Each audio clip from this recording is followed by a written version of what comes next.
Oi, gente, bom dia. Sim, tudo bem? Deixa eu ver, a gente está na página 133 do livro.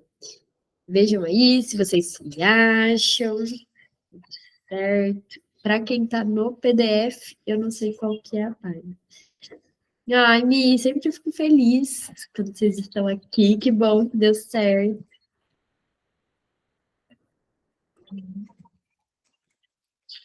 Só me sinalizem aí se todo mundo se achou. Sim? Então tá, a gente vai começar do primeiro parágrafo aqui. Não tem problema, tá, Alice? Eu sempre falo, quem puder, liga porque eu gosto, que aí eu vejo vocês, né? Sinto que não estou sozinho, mas tudo bem também, se não der. Deixa eu só colocar um apoio aqui da nossa Bíblia, né? Porque esse livro é gigante, hein? Para ficar melhor com a... Então, vamos lá. Nem sempre Freud gostava de seus analisandos. Já começa com polêmica. Página 133. Vamos lá. Então, nem sempre Freud gostava de seus analisantes, por mais informativos que pudessem ser. Às vezes, as longas e esgotantes horas que passava com eles faziam com que se sentisse estagnado com seu com seu trabalho terapêutico, aparentemente mantendo-o distante de enigmas do universo. Agora vamos lá, né? Quem é que nunca sentiu também que estava estagnado, ou mesmo que a contratransferência apareceu ali e aí super gosta, né, de atender aquele paciente? Verdade seja dita, às vezes existem questões da gente que acabam entrando ali e causando esse sentimento, né? Por isso que é importante fazer supervisão e análise, para a gente buscar entender, ué, eu não estou gostando, o que está acontecendo? Porque da mesma forma que um paciente, ele não gosta ou desgosta da gente enquanto sujeito, quando existe isso, não é que a gente gosta ou desgosta da pessoa enquanto indivíduo, né? É ali, naquele ambiente, não é não gostar da pessoa em si. Deixar claro. Mas sua prática o contradiz. Sua experiência clínica e suas pesquisas teóricas, em geral, fecundavam-se mutuamente.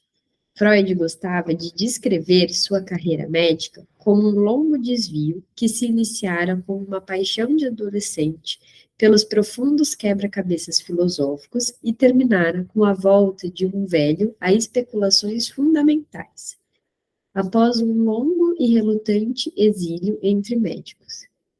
Na realidade, as questões filosóficas nunca se afastaram de sua consciência, mesmo depois, conforme drásticas palavras, de ter se tornado um terapeuta contra minha vontade. Aos 40 anos, olhando para os anos da juventude, ele disse a Fliss, em 1896, que eu não conhecia outro anseio a não ser o da percepção filosófica e agora estou em vias de realizá-lo, à medida que me encaminho da medicina para a psicologia. Podia sentir uma empatia com um amigo em Berlim, que parecia estar seguindo a mesma direção. Vejo, escreveu numa carta de reflexões de Ano Novo, em 1º de janeiro de 1896, que você, através do desvio da medicina, está alcançando seu primeiro ideal, o de entender os seres humanos como fisiólogo. Assim como eu, alimento em profundo segredo a esperança de atingir meu objetivo original, a filosofia. Por maior que fosse seu desdém pela maioria dos filósofos e seus vazios jogos de palavras, ele iria perseguir objetivos filosóficos durante toda a vida. Essa incoerência é mais aparente do que real. Freud dava à filosofia um sentido especial. Ao verdadeiro estilo do iluminismo, ele investia contra o filosofar dos metafísicos, vendo aí abstrações inúteis. Era igualmente avesso aos filósofos para quem o âmbito da mente limitava-se à consciência.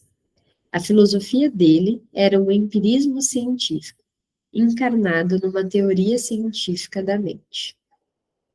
O estudo dos sonhos encaminhou Freud diretamente a tais elevadas aspirações, visto que o sonho é, na base, um desejo em ação. Freud julgou necessário empreender grandes incursões sistemáticas aos próprios fundamentos da psicologia. Apenas eles poderiam tornar inteligível o significado da atividade onírica. Por isso, os princípios de Freud para a psicanálise, inclusive o brevíssimo e irredutível catálogo que diferencia sua psicologia da de outros, não aparecem apenas no rigoroso capítulo analítico final do Livro dos Sonhos. O princípio do determinismo psicológico, a concepção de que a mente consiste em forças conflitantes, o conceito do inconsciente dinâmico e do poder oculto da paixão em toda atividade mental permeiam a própria tessitura dos livros. Um ponto fundamental na teoria de Freud é que não existe nada acidental no universo mental. Nada por acaso, né? Freud nunca negou que os seres humanos estão expostos ao acaso. Pelo contrário, ele insistia nisso. Gostamos de esquecer que, a rigor, tudo em nossa vida é acaso. Não é bem isso que ele fala depois. Tem um texto dele, eu não lembro qual que é agora, mas que até tem lá no Instagram, tem como é que se chama? Um destaque que tem de recortes, e ele fala que nada é por acaso. Tem algum texto que tem exatamente essa frase, mas vamos entender o que ele está dizendo daqui. Gostamos de esquecer que, a rigor, tudo em nossa vida é acaso, desde nossa gênese a partir do encontro entre o espermatozoide e o óvulo. Tampouco negava que as escolhas humanas são reais. Um dos objetivos da terapia psicanalítica era exatamente dar ao ego do paciente a liberdade de decidir entre uma e outra via. Mas o acaso de Freud, assim como sua liberdade, não são manifestações arbitrárias ou aleatórias da espontaneidade. Em sua concepção da mente, cada acontecimento, por mais acidental que pareça, é, por assim dizer, um nó de linhas causais entrelaçadas, cujas origens são demasiado remotas, cujo número é demasiado grande, cuja intenção é demasiado complexa para que possam ser prontamente classificadas. Sim, é verdade. Proteger a liberdade das garras da causalidade é um dos desejos ilusórios mais acalantados e, portanto, mais pertinazes da humanidade. Mas Freud advertiu inflexivelmente que a psicanálise não iria oferecer nenhum consolo a tais fantasias ilusórias. A teoria da mente de Freud, portanto, é franca e estritamente determinista. Então, talvez é nesse lugar aqui, né, de parece que é por acaso, mas não é por acaso, que nem as pessoas que falam assim, não sei por quê, mas eu só me envolvo com pessoas X. Parece que é por acaso, mas existe uma escolha inconsciente que é feita naquilo, né? Então parece, mas não é. Existe uma razão, né? Na grande maioria das vezes existe uma razão, ainda que não conhecida. Ela é também enfaticamente psicológica e, portanto, para a época revolucionária. Freud desenvolveu seu programa dentro do quadro da psicologia contemporânea, mas rompeu este quadro em sucessivos pontos decisivos. Seus colegas mais eminentes no campo da psiquiatria eram, no fundo, neurologistas. Em 1895, ano dos estudos sobre a histeria de Freud e Breuer, Krafft-Ebing publicou uma monografia, Nervosismo e Estados Neurastênicos, que ilustra à perfeição o ponto de vista predominante. O livreto é uma corajosa tentativa de trazer alguma clareza à confusão então reinante no uso dos termos diagnósticos. Krafft-Ebing definia o nervosismo como, em grande parte, uma disposição patológica inata, mas raramente uma alteração patológica adquirida no sistema nervoso central.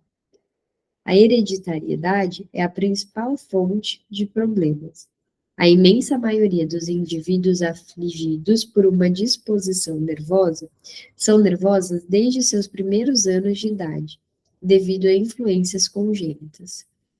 Kraft-Ebing saudava com um respeito grave, quase temeroso, a poderosa lei biológica da hereditariedade, que intervém de maneira decisiva em tudo que é de natureza orgânica.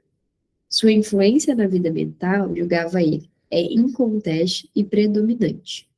O nervosismo adquirido, por sua vez, surge quando a relação correta entre o acúmulo e o dispêndio da força nervosa sofre uma perturbação. Poucas horas de sono, alimentação pobre, excessos alcoólicos, o caráter anti-higiênico da civilização moderna, com sua pressa, se já tinha pressa antes, hein? Ele nem imagina como é que tá agora. Como que fica? Suas demandas excessivas à mente, né, que também tem agora, sua política democrática, sua emancipação das mulheres, tudo isso deixa as pessoas nervosas. Isso a gente poderia trazer também de que tudo isso deixa as pessoas ansiosas, né, trazendo para um termo de agora, trazendo para a maneira como a gente enxerga hoje as pessoas. Mas o nervosismo adquirido é exatamente como a variedade congênita, uma questão de alterações físicas, mesmo que extremamente leves, no sistema nervoso. A neurastenia, essa doença mais grave, é, para Kraft-Ebing, o nervosismo em maiúsculo, um distúrbio funcional, em que a vida mental não consegue mais estabelecer o equilíbrio entre produção e consumo de força nervosa. Nossa, muito atual, né? Às vezes gera essa sensação na psicanálise, é tão atual que dá até medo, né, gente? Porque, poxa, nada mudou. Parece que tem um pequeno avanço, né? Mas não muda no centro da questão. A metáfora mecânica não é casual. Kraft-Ebing considerava a neurastenia essencialmente como uma disfunção do sistema nervoso.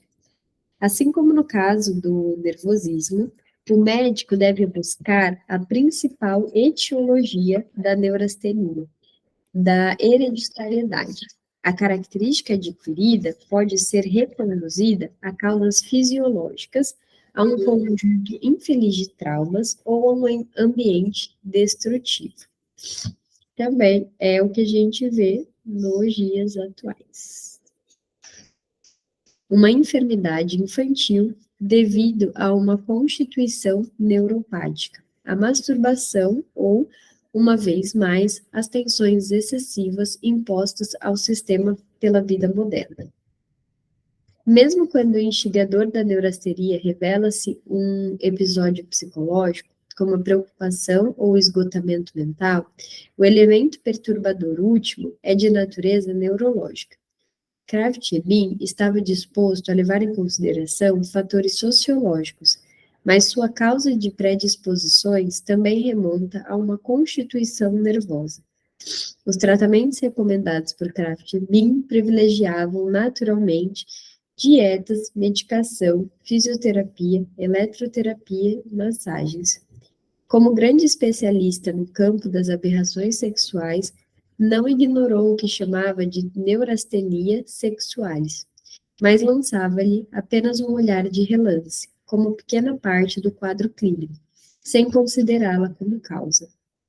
Em suma, Kraft-Ebing abordou em larga medida o sofrimento psicológico como uma questão fisiológica.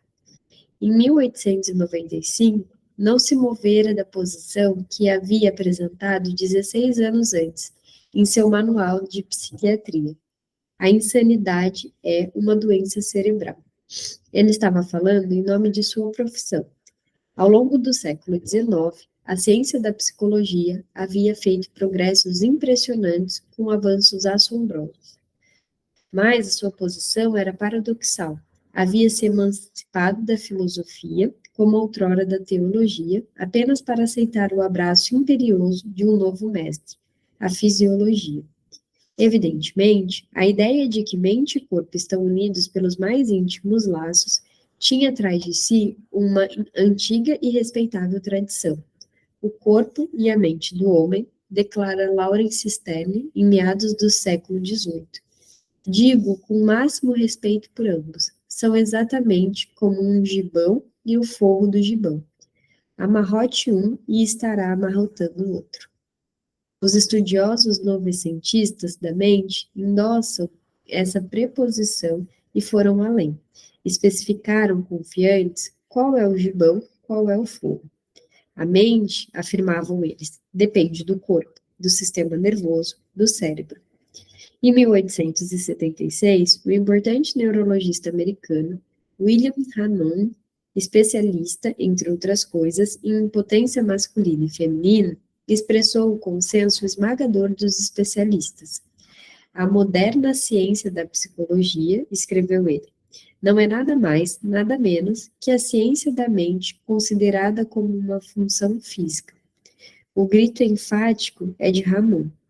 Na Inglaterra, o influente e prolífico psiquiatra Henry Day não foi menos enfático.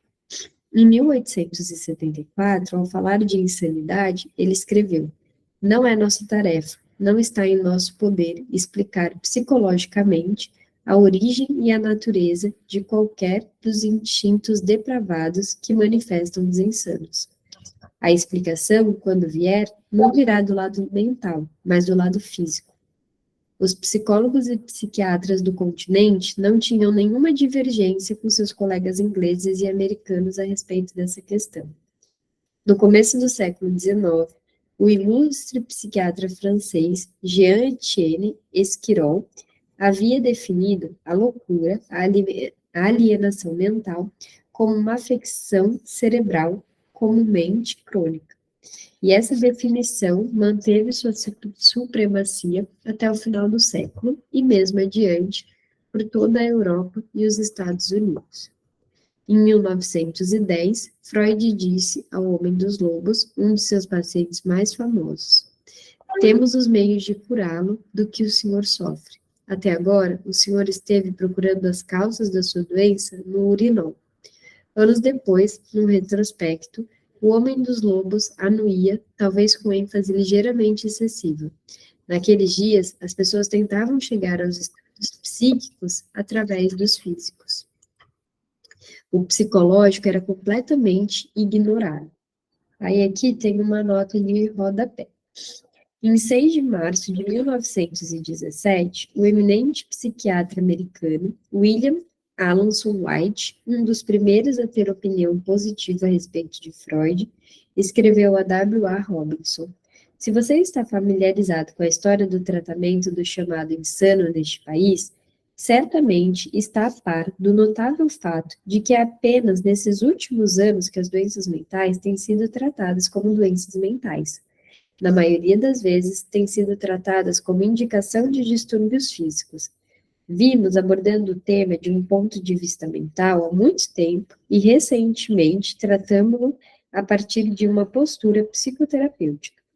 Temos seguido o trabalho de professor Freud e estamos empregando seus métodos psicanalíticos, sem, porém, dogmatizar sobre eles, nem nos associarmos a nenhuma seita específica. Sabe que estava lendo isso, né, agora e pensando, o que mais traz as pessoas a buscarem, as pessoas leigas, né, a virem buscar análise, muitas vezes, na grande maioria das vezes, são os sintomas físicos, né? Parece que é isso que tem valor. O sofrimento ainda não é visto como um valor a ser considerado para buscar ajuda. Parece que, né, não é isso, então, claro, está mudando, existe uma outra concepção, mas ainda fica muito focado no sintoma. E mesmo quando busca por causa de uma tristeza, busca no sentido de tratar só aquele sintoma, né? não parece que vê a coisa como um todo, parece que vê um recorte daquilo que está se sentindo. Então, quer medicalizar tudo e qualquer sintoma que aparecer. É como se a busca ainda fosse por esconder. Então, faz de conta que isso daqui não existe, que está tudo resolvido.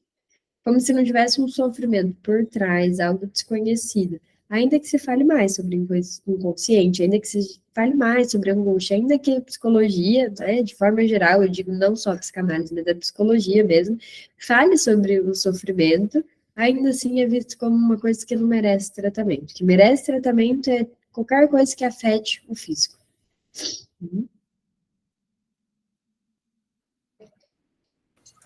Pensando nos tempos contemporâneos, né, assim, de produtividade, é quando afeta o corpo que o corpo não consegue mais produzir igual antes, e aí precisa de ajuda. Enquanto tá angustiado ali, chorando no banho, a coisa tá tudo certo, né?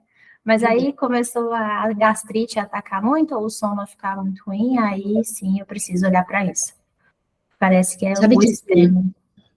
a gente mais escuta, né, Thay, indo nisso que você está dizendo assim, eu não consigo trabalhar. Não conseguiu trabalhar, aí o negócio é sério. Cara, tem gente, às vezes, que procura. Vou dar um exemplo de algo que eu escuto aqui, mas não que. Bom, vou dar esse exemplo para a gente ver como é que se desdobra isso. Mas eu já ouvi de muita gente assim, faz não sei quanto tempo que eu não tenho relação sexual.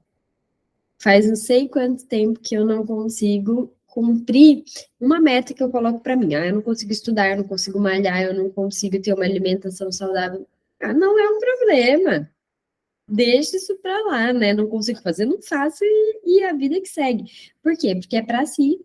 Mas quando é para o outro, eu acho que isso é um ponto, assim, quando é para o outro, quando envolve trabalho e quando envolve dinheiro, aí o negócio fica sério. Aí precisa buscar ajuda. Todo o resto é ignorado, como se isso não fosse uma necessidade, como se isso não fosse suficiente para tratar, né? Tipo, você não consegue se relacionar bem, você não consegue, né, se relacionar bem sexualmente, amorosamente com outro ou com você mesma, vida que segue, problema, engole isso e segue. Agora, se você não consegue trabalhar, aí, né? Ah, nossa, eu tenho que buscar ajuda. E você vê como a gente é colocado nesse lugar, né? Que a gente só tem valor enquanto a gente produz. Tipo, foda-se tudo. Se você está produzindo, só continua. Na página anterior ele fala, né, sobre isso, da questão da produtividade. Eu li aqui um trecho que fala sobre isso, aqui na 134. Não consegue mais estabelecer o equilíbrio entre a produção e o consumo da força nervosa. Então é sempre sobre o que você produz. Está produzindo bem? Ótimo. Mesmo que isso te traga extremo sofrimento. Acho que o que falam bastante da síndrome de Burnout é isso, né, hoje em dia. Tá lascado de trabalho, mas tá produzindo, tá dando dinheiro, então você é maravilhoso. Você é um funcionário incrível, né? Porque você está produzindo, você está trabalhando 15 horas por dia. Mas aí quando dá uma pane lá que não consegue mais trabalhar, então você não tem problema. Existiram alguns dissidentes, como os médicos, quakers ingleses, que por volta de 1800 desenvolveram o que chamavam de tratamento moral para os seus pacientes insanos. Tentavam restaurar os distúrbios dos infelizes loucos e loucas a seu encargo através da persuasão moral, da disciplina mental e da bondade, ao invés de drogas ou maltratos físicos, e registraram alguns êxitos. Mas praticamente todos os neurologistas psiquiatras encarregados de manicômio operavam a partir do pressuposto de que o impacto do corpo sobre a mente é muito mais significativo do que o da mente sobre o corpo. Que erro, né?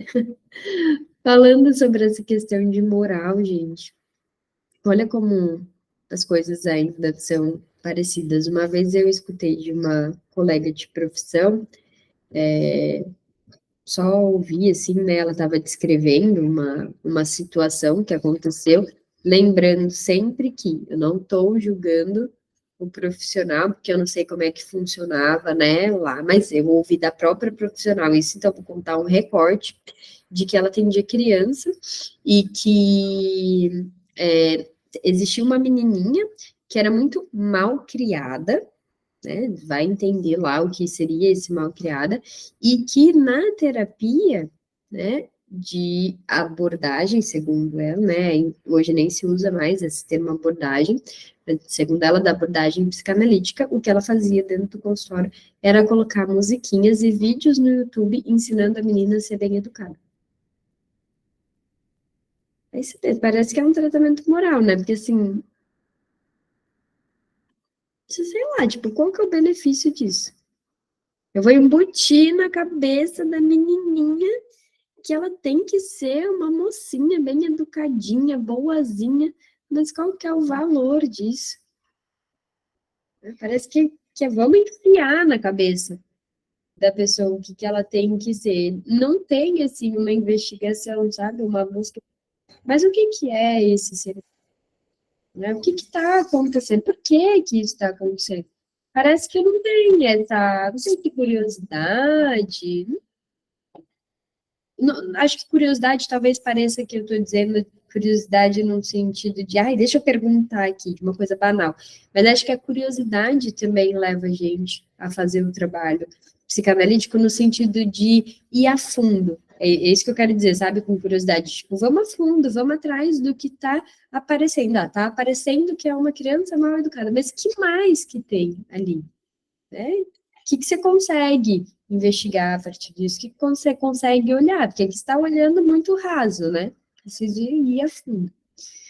A lei colocou aqui, encaixar a força na norma social. Sim, aquela coisa de, né, você tem que ser igual você pensar na questão da cura gay. O que você quer? Você quer impor aquilo que a sociedade julga que é normal. A sociedade, digo, né, grande parte da sociedade, isso daqui é o normal, então tem que ser assim. Por quê? Porque tem que ser assim.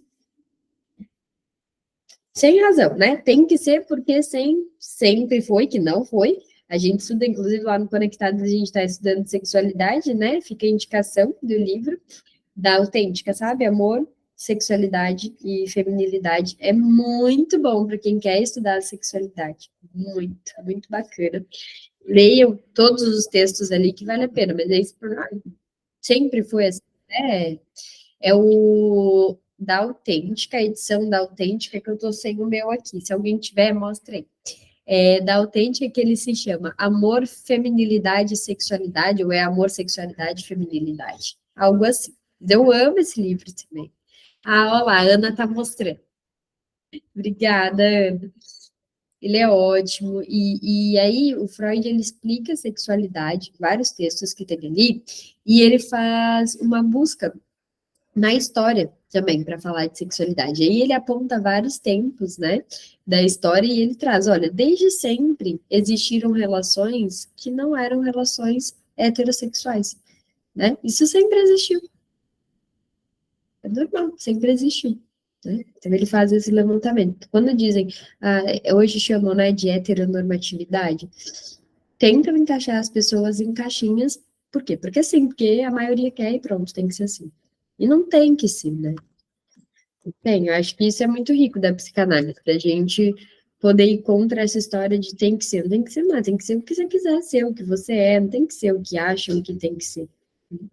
E aí, quando você vê também, né, talvez vocês tenham essas experiências, quando você vê um paciente, alguém que vai ali, um analisando, que chega nesse lugar de eu tenho que ser isso, e aí ele vai abandonando essa ideia de que tem que ser, e vai sendo cada vez mais quem ele é, nossa, isso é muito, muito rico, assim, você vê, tipo, a pessoa parece que deixa lá um peso, né, ela vai tirando, vai largando aquele peso de ter que ser alguma coisa, isso é muito rico. Brilhantes pesquisas do século XIX sobre a anatomia cerebral, que muito contribuíram para o mapeamento dos complexos mecanismos da visão, audição, fala e memória, serviram apenas para reforçar essa visão neurológica dos processos psicológicos.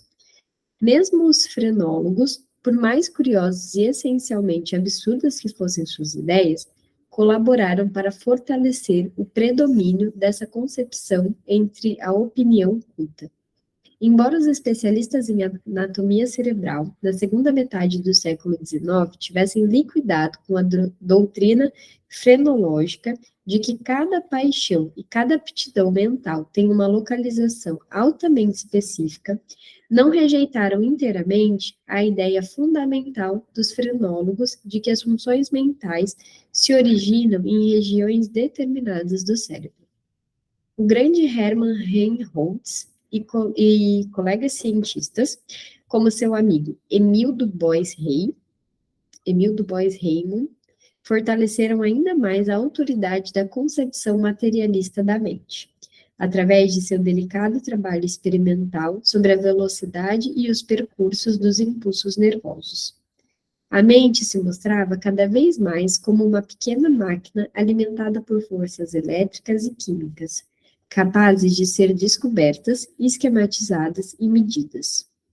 Com a sucessão de descobertas, a existência de um substrato fisiológico para todas as ocorrências mentais parecia absolutamente segura. A neurologia reinava suprema. Como discípulo e admirador de Brooke, que trouxeram a mensagem de Hermann Holtz e Du Bois-Reymond a Viena, Freud estivera largamente exposto a tal concepção e nunca a abandonou de todo. Muita coisa de sua prática dispunha a favor dela. Seus pacientes haviam lhe ensinado que, embora muitos sintomas físicos sejam conversões histéricas, alguns revelaram uma natureza orgânica. A nota de rodapé aqui.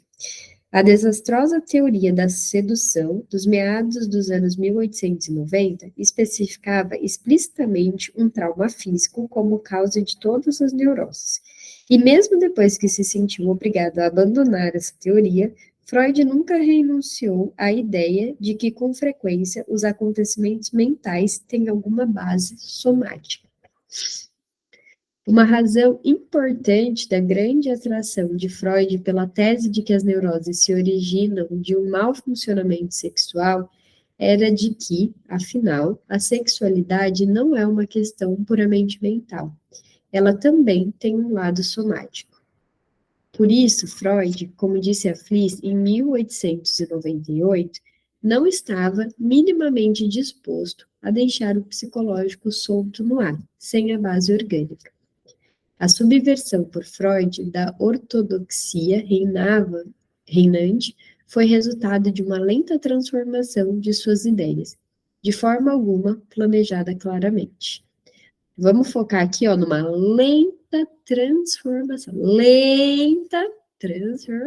Só para vocês não ficarem assim, meu Deus, eu não entendo nada de psicanálise, eu estudo há um ano.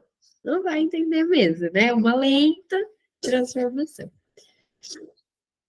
Quando ele finalmente realizou sua revolução, ela não consistiu em descartar a teoria neurológica, mas em inverter a hierarquia aceita na interação corpo e mente. Ele atribuiu a primazia, mas não o monopólio, à dimensão psicológica na elaboração mental. Até o momento em que Freud desafiou o consenso materialista prevalecente, havia relativamente pouca discussão sobre a natureza basicamente física da máquina mental. Afinal, ainda em 1895, o próprio Freud apresentara seu projeto inacabado como uma psicologia para neurologistas. Mas, ao perguntar o que exatamente provoca avarias nessa máquina, Freud ingressou num longo e inconclusivo debate.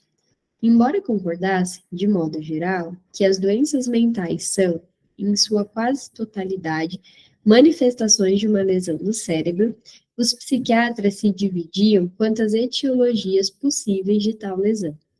Nos anos 1830, Esquirol ainda havia proposto um catálogo eclético, um tanto indiscriminado, de causas. As causas da alienação mental são tão numerosas quanto variadas, escreveu ele.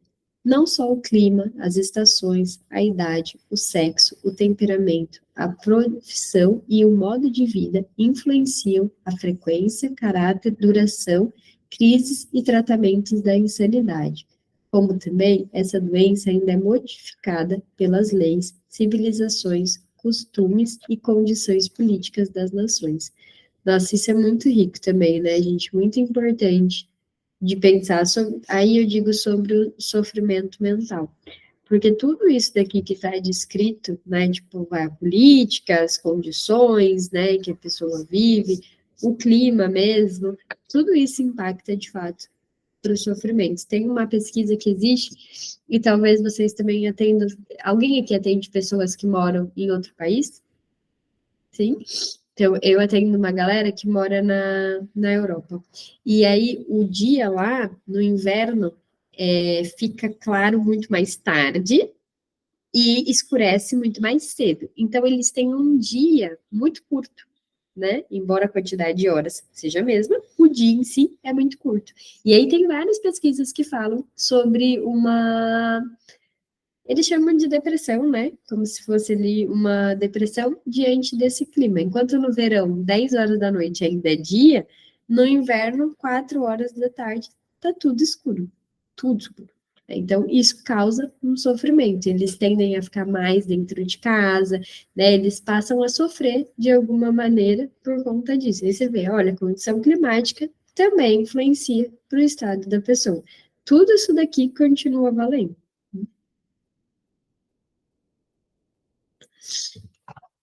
E aí, isso é importante da gente ter em mente quando a gente escuta um paciente, né? É importante que a gente saiba de tudo isso daqui, né? Quais condições que aquele paciente vive, porque dentro dessas condições, isso influencia como ele está se sentindo.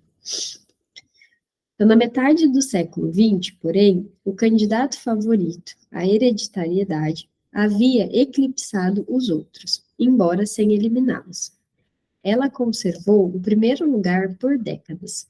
Os casos clínicos ofereciam provas maciças e, aos olhos de muitos, conclusivas de que o paciente mental está fadado a ser atormentado por uma história familiar anormal. A monografia de Krafft-Ebing sobre a neurastenia, nesse sentido, é totalmente típica. Também Freud, em seus primeiros casos clínicos, reservou lugar para detalhes referentes à família neuropática do paciente. Registrava cuidadosamente a estada da mãe de uma paciente no manicômio ou a grave hipocondria de um irmão. A seguir, a psicologia tomou a dianteira. Em 1905, nos 3 ensaios sobre a teoria da sexualidade, ele havia alcançado o ponto onde podia criticar os colegas psiquiatras por atribuírem demasiada importância à hereditariedade. As impressões de Freud sobre outras supostas causas dos distúrbios mentais eram igualmente variadas. Como atesta o estudo de Krafft-Ebing sobre a neurastenia, outras etiologias concorrentes apareciam em segundo plano em relação à hereditariedade contaminada, mas tinham seus defensores na cultura pertinente. Poucos psiquiatras eliminaram totalmente os choques súbitos ou as doenças prolongadas. Por alguns anos, Freud certamente não abdicou delas, e muitos tinham um interesse particular pelo que consideravam os efeitos colaterais perniciosos da cultura moderna. Quanto a este diagnóstico, de fato, Freud votava com a maioria, embora por razões próprias. Como muitos outros observadores contemporâneos, ele estava convencido de que a civilização urbana burguesa e industrial da época contribuía de maneira acentuada para o nervosismo. Julgava ele, encontrava-se em visível ascensão. Mas, por enquanto, os outros consideravam a civilização moderna responsável pelo nervosismo, em função da pressa, da azáfama, das comunicações rápidas e da sobrecarga do mecanismo mental decorrentes. Freud responsabilizava por restringir excessivamente o comportamento sexual. Também ainda hoje, né? É assim. Em desvio à relação à posição majoritária, está no cerne das suas próprias concepções de Freud quanto às origens da doença mental. Ele não tinha dúvidas de que todos os fenômenos apresentados por seus colegas psiquiatras davam sua parcela de contribuição para a formação das neuroses obsessivas, histeria, paranoia e outros componentes desse melancólico leque. Mas veio a se convencer de que sua profissão havia fracassado redondamente em investigar sua natureza oculta. Praticamente todos os médicos haviam evitado, sobretudo, o papel crucial da sexualidade e dos conflitos inconscientes gerados por essa pulsão. Era por isso que haviam preferido exagerar a importância da pré-história distante de seus pacientes, sua hereditariedade, passando constantemente por cima daquela outra pré-história muito mais importante, a infância, onde surgem tais conflitos sexuais. A interpretação dos sonhos é a primeira exposição abrangente, ainda que muito incompleta, dessas concepções de Freud, de sua psicologia para psicólogos. Pouco vimos o pai durante as férias de verão de 1899, lembrou Martin Freud, muitos anos depois. Isso era raro, visto que Freud dava valor a esse período das montanhas com os filhos. Naquele verão, porém, apressando-se para terminar o livro e começando a ler as provas, ele estava absorvido num trabalho que não poderia negligenciar, mas discutia livremente o livro com a família, num procedimento excepcional de sua parte. Todos nós tínhamos sido informados sobre o livro, e ele até nos estimulou a lhe contar nossos sonhos, coisa que fizemos com entusiasmo. Como vimos, alguns dos sonhos contados pelos filhos de Freud se mostraram publicáveis. Ele chegou a me explicar em linguagem simples, prosseguiu Martin Freud, o que se poderia entender sobre os sonhos, suas origens e significado. O livro planejado com uma contribuição seminal para a psicologia geral não poderia se manter como uma busca esotérica. Sem dúvida, havia certo sigilo necessariamente embutido no próprio empreendimento de Freud. Embora documentasse livremente o poder instigador dos desejos e conflitos sexuais em terceiros, ele se recusou a empregar a mesma liberdade desinibida para explorar as origens libidinais de seus próprios sonhos. Mas pagou um preço pela ambivalência quanto ao uso de seus sonhos e de seu passado como matéria-prima. Mais tarde, alguns dos leitores mais atentos de Freud, principalmente colegas analistas, sentiram-se impressionados por sua parcial reticência o suficiente para comentá-lo. Karl Abraham perguntou francamente a Freud se ele deixara de propósito de concluir sua interpretação do sonho de Irma. Afinal, as alusões sexuais, à medida que se aproximava o final da narrativa de Freud, pareciam cada vez mais evidentes. Um jeito confiante dos primeiros analistas, Freud replicou rápida e abertamente. A megalomania sexual oculta nele. As 3 mulheres, Matilde, Sofia e Ana, são as 3 madrinhas de minhas filhas, e tenho-as todas. Carl Jung também se mostrou convidado a apresentar comentários para a terceira edição a sair de A Interpretação dos Sonhos. Ele fez objeções à superficialidade das interpretações de Freud sobre seus próprios sonhos e os de seus filhos. Acrescentou Jung que ele e seus alunos sentiram muita falta do significado essencial, pessoal aqui entre parênteses, a dinâmica libidinal dos sonhos, como de Irma, e o doloroso pessoal em seus próprios sonhos. E sugeriu que Freud utilizasse um dos sonhos de seus pacientes, onde os verdadeiros motivos últimos sejam impedosamente desvendados. Freud concordou e prometeu revisões no texto, mas não revelações definitivas. O leitor não merece ter-me à sua frente ainda mais despido. De fato, nenhuma das intrigantes sugestões do seu passado erótico, que colegas queriam que ele aprofundasse, jamais teve ingresso nas edições posteriores. Uma das tensões que atravessavam a interpretação dos sonhos é exatamente o conflito, em larga medida subterrâneo, entre a autorrevelação e a autoproteção. mas Freud não julgava que a exposição de sua teoria saísse minimamente prejudicada por sua relutância em se desnudar mais do que já fizesse. E fez bastante, né? Trouxe muita coisa. Deixa eu ver aqui. Acho que dá tempo da gente ler mais dessas.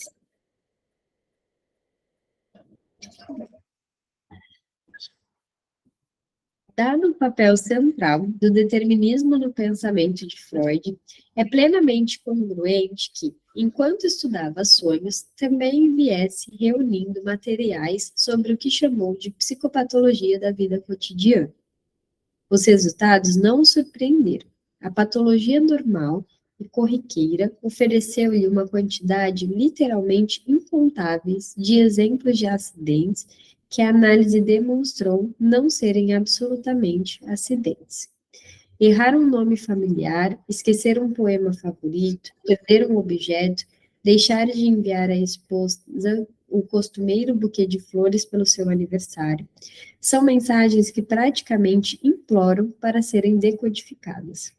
São pistas para desejos ou angústias que o indivíduo não tem a liberdade de reconhecer sequer para si mesmo. Essas descobertas confirmaram o inequívoco respeito de Freud pelas operações da causalidade. O ganho diagnóstico implícito em sua conclusão é simplesmente óbvio. Ao convidar a uma leitura científica dos acontecimentos aparentemente inexplicáveis e sem causa, Freud mostra, utilizando como testemunhas as experiências mais corriqueiras, a ordem oculta que governa a mente humana. Freud pareceu ter se interessado pela pertinência teórica dos lapsos no final de 1897, quando não conseguia encontrar o endereço que precisava numa visita a Berlim. Dar ouvidos à própria experiência não constituía novidade para Freud. Mas nesses anos de autoanálise, ele mostrava excepcionalmente sensível à mais leve sugestão sobre os caminhos astuciosos e indiretos da mente. A partir do verão de 1898, ele passou a espalhar seus boletins à Fliss, exemplos curiosos de sua psicopatologia mundana. Finalmente entendi uma ninharia há muito tempo conjecturada, informou ele em agosto. Havia esquecido o sobrenome de um poeta, autor de um poema que lhe era muito conhecido, e que poderia provar que havia reprimido esse nome por razões pessoais que remontavam à infância. Logo se seguiram outros exemplos, principalmente sua dificuldade em lembrar o nome de Signorelli, o grande pintor que pintara o Juízo Final em Orvieto, e sua substituição por nomes como Botticelli e Boltrafino. Com a análise, Freud descobriu um complexo trama de associações e repressões, onde se incluía uma conversa recente sobre morte e sexualidade. Agora, a quem o tornaria isso crível? Incrível ou não, Freud considerou esse exemplo de esquecimento proposital suficientemente interessante para ser publicado. Ele apareceu no final de 1898, junto com um intricado diagrama numa revista profissional dedicada à neurologia e à psiquiatria. Freud deu origem a um exemplo ainda mais estranho da psicopatologia da vida cotidiana no verão de 1899, enquanto corrigia o manuscrito à interpretação dos sonhos. Por mais que tentasse melhorar o livro, escreveu ele a Fliss, ainda ficaria com 2.467 erros. O número, evidentemente, parece totalmente arbitrário. Freud queria apenas dizer que seu livro dos sonhos seria desfigurado por um enorme número de erros. Mas melhor feito do que perfeito, né? E ainda bem que ele fez. Ainda bem que continuou. Mas, para Freud, na atividade mental não existem ações de puro capricho. E assim analisou a cifra num pós-escrito. De fato, Freud deu tanto valor a essa mostra do trabalho detetivesco que pediu a Fliss, um ano depois, que lhe devolvesse a nota onde o escrevera. Ela pareceu devidamente interpretada em detalhe na psicopatologia da vida cotidiana. Freud havia lido no jornal uma notícia sobre a aposentadoria de um general que ele conhecera durante o serviço militar. A matéria levou Freud a calcular quando ele também poderia se aposentar, e combinando vários números que lhe ocorreram, decidiu que ainda tinha 24 anos de trabalho pela frente. Freud alcançara a maioridade no seu 24º aniversário. Sua idade naquele momento era de 43 anos. Somados eram 67. 24 e 67 juntos explicavam o 2467, que casualmente lançaram na carta Fliess. Ou seja, nada é por acaso mesmo, né? Em suma, o número aparentemente privado de causas encarnava um desejo por mais de 2 décadas, aproximadamente, de vida ativa. Freud concluiu o manuscrito A Psicopatologia da Vida Cotidiana em janeiro de 1901. Em maio, estava lendo as primeiras provas do livro, que lhe desagradavam francamente, e expressou o voto de que desagradasse ainda mais aos outros. Aí estava em jogo mais do que o ânimo deprimido que costumava atormentar Freud.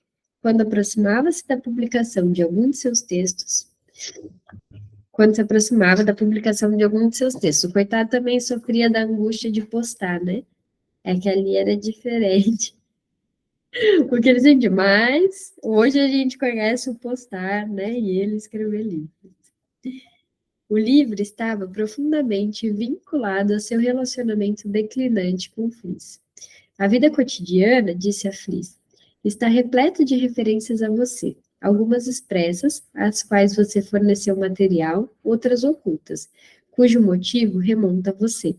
A epígrafe também é um presente seu. No todo, Freud viu o livro como testemunho do papel que você desempenhou para mim até agora.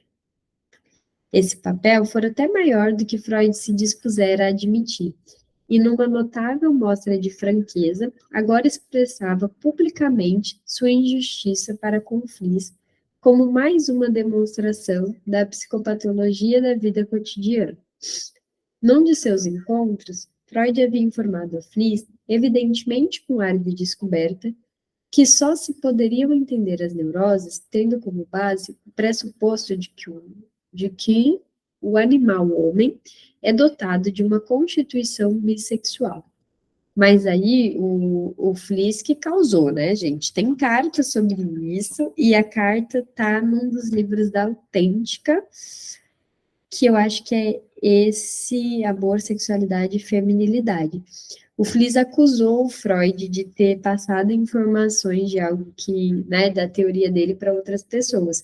Mas existe um estudo, é que eu estou sem o livro agora para ver o nome do historiador que fez isso. Existe um estudo que contradiz isso, inclusive com provas, tá? O Freud não traiu o Fliess nesse sentido. O Fliess coloca lá na carta que ele foi paranoico nesse momento, que ele sofria com ideias paranoicas, e por isso ele achou que o Freud tivesse traído ele, mas não traiu, não. Fliess chamou a atenção de Freud para o fato de que ele, Fliess, havia avançado essa ideia anos antes, e que então Freud não se interessara por ela. Refletindo sobre a alegação de Fliess na semana seguinte, Freud recordou o episódio e reconheceu que Fliess tinha direito de reivindicar prioridade. Mas acrescentou, realmente havia esquecido, até aquele momento, o comunicado de Fliess. Reprimindo a conversa anterior, Freud havia se apropriado de um certo crédito injustificado. Pesarosamente explicou sua amnésia voluntária. É difícil renunciar à pretensão pessoal de originalidade.